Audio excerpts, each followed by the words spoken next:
আরে তা না ভাইস্তে, দিনই দিনই পৃথিবী ঘুরিয়েছে। अच्छा আর আমাদের এই জায়গা উঁচু হয়ে গেছে, ওই পানি গড়িয়ে আসতে পারিনি, এই জন্য মনে কর যে খাল হয়ে গেছে।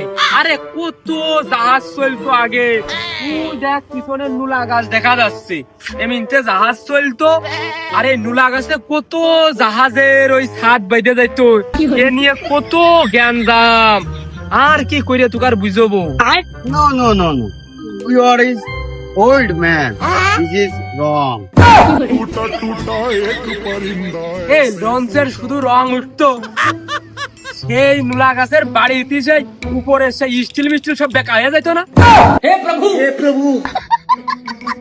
এই যে আপনি এই যে ছোট বাচ্চাদের এই যে ভুলভাল শিখাচ্ছেন, এদের ভুলভাল শিখে কি আপনি কি পাচ্ছেন? হ্যাঁ, অল এভরিথিং ইজ আবার রং। তোমার বয়স কয়দিন? আর যাব না বেগুন বয়স আর সাইজ কম হতে পারে, কিন্তু আমি কানাডায় লেখাপড়া করেছি। अच्छा বাংলাদেশি ক্লিয়ার লেখাপড়া।